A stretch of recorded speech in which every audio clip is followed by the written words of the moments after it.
한국 정부는 일본 정부가 주한 일본 대사관 앞의 소녀상에 대해 공간의 안녕, 위험의 유지라는 관점에서 우려하고 있는 점을 인지하고 한국 정부로서도 가능한 대응 방향에 대해 관련 단체와의 협의 등을 통해 적절히 해결되도록 노력한다. 예, 팩트체크를 시작할 텐데요. 김필규 기자는 지금 나와 있습니다. 자, 이 문제를 어떻게 볼 것인가?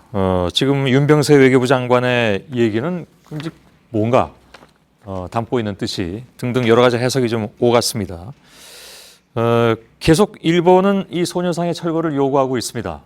굉장히 불편해하지요. 예, 그러니까 미국에 세워진 것도 쫓아가서 어떻게 하겠다는 그런 얘기까지 나왔을 정도니까 예전에. 근데 그 어제 회견 후에 기시다 일본 외상이 적절히 이전되는 것으로 알고 있다. 이렇게 얘기를 했습니다.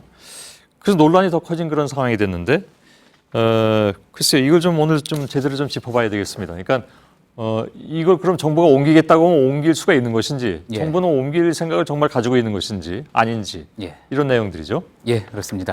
특히 이제 일본에서는 현행 법을 위반하고 있다. 지금 소녀상이 있는 것 자체가 법을 위반하고 있다고 주장을 하는 건데요. 실제로 그런 건지 한번 좀 따져 보겠습니다. 일단은 좀 국내법과 국제법 둘 모두에서 위반이라고 주장이 나오고 있는 건데요. 일단 국내법 부분부터 살펴보면은요, 이 소녀상이 지금 보시는 것처럼 대사관 앞에 있는 인도를 점유하고 있고 또 이를 중심으로 집회가 열리는 게 집회와 시위에 관한 법률 위반이라는 겁니다. 현재 이 집회와 시위에 관한 법률, 집시법상으로요, 국회나 법원, 청와대 같은 주요 시설에 100m 이내에서는 집회나 시위를 할 수 없게 돼 있는 것 맞습니다. 그리고 이제 원래 이 주요 시설에 지금 보시는 것처럼 외교 공간도 포함이 돼 있는데요. 그러다 보니까 자, 지금 이제 다음에 보실 것처럼 도심에서는요, 이렇게 지금 다 외교 공간들이 위치하고 있어서 거의 집회를 할 만한 것이 다 사라지게 된 셈입니다. 그러다 보니까 이거 너무 지나치다, 집회 자유를 제약한다 해가지고 헌법 소원이 제기가 됐고요. 그래서 2003년에 위헌 결정이 났습니다. 그래서 법이 개정이 됐고요. 지금은 이제 외교 공간 앞에서의 집회도 가능한 상황입니다. 그러니까 여기 있는 소녀상이나 아니면 가끔씩 그 앞에서 벌어진 집회에 대해서는 법적으로 문제가 없다. 이런 결론이네요. 예, 그렇습니다. 그런데요, 이게 완전히 허용이 된 게 아니라 어떤 단서 조항들이 있습니다. 어떤 거냐면요, 해당 외교기관의 기능이나 안녕을 해칠 우려가 없다고 인정되는 때, 대규모 집회나 시위로 확산될 우려가 없을 때, 이럴 때에 한해서 집회를 허용한다고 한 거죠. 자, 물론 지금 이제 소녀상을 중심으로 열리는 집회를 보면은 이렇게 무슨 대규모로 확산되거나 안녕을 침해할 정도 우려가 있다고 보기는 힘듭니다. 여태까지 그런 적도 없었고. 그렇습니다. 하지만 결국 이런 단서 조항들이요, 결국은 해석하기 나름이라 상황이 달라질 가능성도 있다, 이런 우려도 나오는데요. 직접 한번 들어보시죠. 일본 공간이 그렇게 요청을 하고 거기에 이제 우리나라 정부가 불복을 해가지고 경찰이 그 조항을 빡빡하게 해석을 하기 시작하면 여러 가지로 태클을 걸 수도 있고 또 심지어 못하게 할 수도 있겠죠.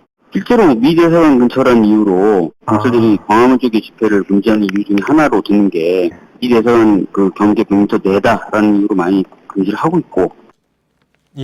그러니까 정리를 하면 현행 국내법상 소녀상이나 집회 문제는 없지만 결국 이게 불법이 되느냐 아니냐는 상당 부분 경찰 판단에 달린 거라 이 기존의 다른 사례를 가지고 일본 정부가 형평성 문제를 제기할 수도 있다라는 지적입니다. 다른 사례라 하면 이제 미 대사관의 경우를 얘기한다, 그런 얘기가 되는 거죠. 그렇습니다. 국제법 부분에서는 어떻게 됩니까? 이 1971년에 이제 국제 관계에서의 이제 규범들을 정리를 해서 국제법으로 만든 게 빈 협약인데요. 자, 여기 22조를 보면은요, 접수국은 공관 지역을 보호하며 품위의 손상을 방지하기 위해 조치를 취할 특별한 의무를 가진다라는 내용이 있습니다. 그러니까 이를 근거로 해서 일본 외교관 입장에서는 외교 특권에 대한 간접적인 침해가 있다, 이렇게 보고 소녀상을 철거해달라는 주장을 할 수 있다는 해석이 있고요. 그리고 실제 일본에서는 그렇게 또 주장을 하고 있는 겁니다. 그러니까 일본 정부 입장에서 대사관 앞에 소녀상이 뭐 품위를 손상시킨다? 혹은 뭐 대사관의 안전을 위협한다? 이렇게 받아들이고 주장할 수 있다. 그런 얘기가 되네요. 그렇습니다. 그런데 또 여기서도요, 역시 품위를 해치는 것, 안녕을 침해하는 것, 이런 것에 대한 기준을 뭘로 볼 것이냐에 대해서 의견이 좀 다를 수 있는데요. 예. 그래서 일본 측 주장에 대해서 이런 반박도 나옵니다. 들어보시죠. 예. 강제성까지는 없는 문구라고 보시면 될 거예요. 비엔나 조약의 공간의 존엄을 해친다, 해쳐서는 안 된다 하는 거에 이것이 명확하게 해당한다, 안 한다라고 뭐 누가 결정해 줄 사람이 없는 거죠. 국제사회라는 게. 그걸 누가 심판을 내려줄 수가 있겠어요. 예. 예, 결국은 어떤 국제 무대에 있어가지고 객관적인 기준이 있는 것도 아니고 또 계속 그래서 쟁점으로 남을 것이라는 게 방금 들으신 이제 조 교수의 이야기였는데요. 예. 또 한국외대 이장희 명예교수 역시도요. 빈협약 22조 이거는 외교관이 그 나라에서 안전하게 또 효율적으로 업무를 할 수 있게 하자고 만든 거지 이런 상황에 대처하라고 만든 게 아니다라면서 입법 취지 차원에서 반박을 했습니다. 예, 예. 또 그리고 이제 앞서도 보셨지만 이번 한일 외교장관 회담에서 한국 측은 이제 관련 단체와 협의 등을 통해 적절히 해결되도록 노력하겠다 이렇게 했죠. 예. 이 부분을 넣은 것 자체 아쉬운 부분이지만 그래도 이 정도 표현 가지고 실제로 철거 이전을 해야 할 의무는 없다는 게 또 대부분 전문가들의 이야기였습니다. 예, 예. 사실 뭐 어떤 법안이나 규정이나 생기고 나서 그것에 해석상의 문제가 생길 때는 당초에 그걸 만든 취지를 따져보잖아요. 예. 근데 과연 이 소녀상이 그렇다면 그 취지로 놓고 봤을 때 품위를 손상시키거나 뭐 안전을 해쳤느냐? 지금까지 그런 적이 없다고 저희는 생각하고 있기 때문에 예. 일본은 그렇다고 생각하고 이제 또 계속 항변을 할 테고 예. 그래서 이게 계속 쟁점이 될 가능성은 여전히 남아 있는 거군요. 예, 그렇습니다. 예. 자, 그런데 이제 최근 국제사회에서요, 이 한국의 위안부 소녀상과 비교가 될 만한 일이 있었습니다. 예. 케냐에 세워진 독립투쟁 기념 동상인데요. 영국 식민 체제에 맞서다가 투옥되고 고문당해 죽은 만여 명을 기념하기 위해서요, 지난 9월 수도 나이로비에 세워졌는데 영국 정부는 이들 피해자에게 수백억 원을 배상을 해주면서 또 추가로 이 동상 제작까지 직접 지원을 했습니다. 예. 자, 2년 전 영국이 이제 과거사에 대해서 사과를 하면서 했던 약속을 이행한 건데요.